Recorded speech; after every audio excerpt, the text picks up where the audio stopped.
Hi, it's Jimmy here from VO2, where we help you map your route to maximal health and performance, and we are helping the triathletes in these videos. We've got Paula here, who is making a series of videos about how to develop your triathlon swimming.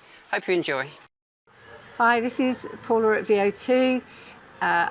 Fortunate enough to be sat at the South Pool in Club La Santa, Lanzarote, where we have been filming a series of technique videos for swimming. We often get asked by triathletes how they can best improve their swimming, and for us we always say it's a combination of building their strength, working on their speed and improving their efficiency. And the way that we recommend they do that is by working on some simple drills that they can incorporate into their swimming to help build their efficiency.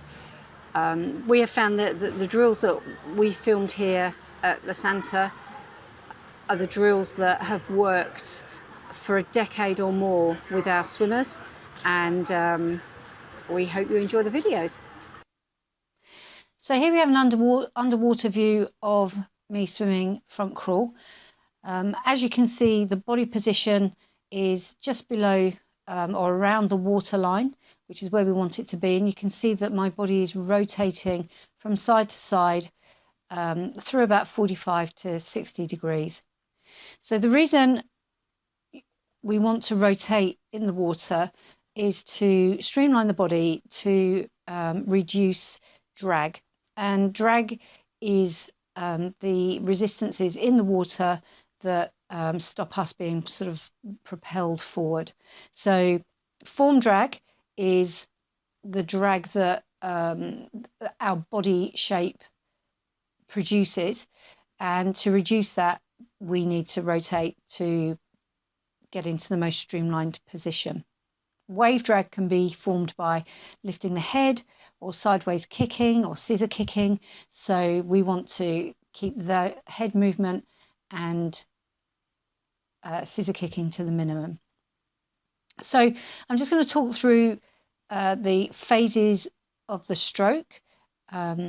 So we'll start with the hand entry, and as you can see, my hands enter about an elbow's length in front of the head. I'm aiming for about sort of 30 degrees under the water, and the hand entry is led by the middle finger. My palm is facing down as the hand enters the water, and I very quickly get into the catch position. So the hand entry should be in line with the shoulder, and as the hand enters, the opposite hip will be rotated away. So the hip is extending as the hand is entering into the water. The knee is very slightly flexed and the feet should be close together.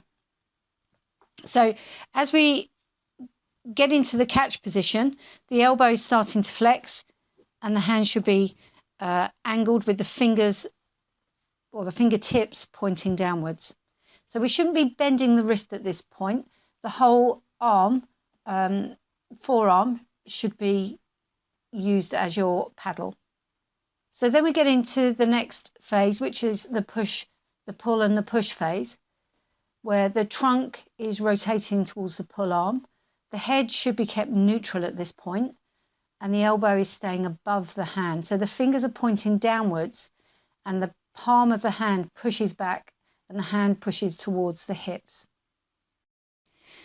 So here we have an overwater shot of my swimming, and as you can see, the legs are kicking fairly close together, or the feet are fairly close together with a 2-beat with a slight crossover kick.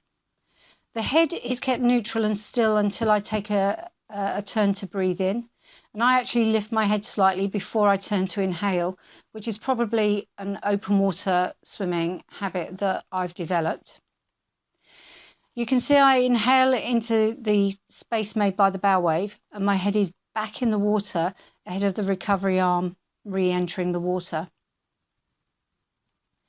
My recovery arms are fairly straight, again, probably due to the amount of open water swimming that I've done, but the shoulder and the elbow are lifted as the hand exits at the hip. So you can see from the overhead shot that I get a very good distance per stroke with the extension through into the hand entry and that push-pull back under the water all the way to the hip. So there we go, guys. That is Paula's analysis of her stroke and also describing all the phases of the freestyle stroke.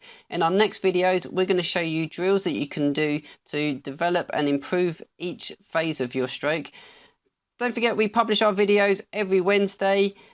Make sure that you like this video if you've enjoyed it. Make sure you hit the bell to get notified that every time we publish a video, which is every Wednesday. And don't forget to subscribe to our channel.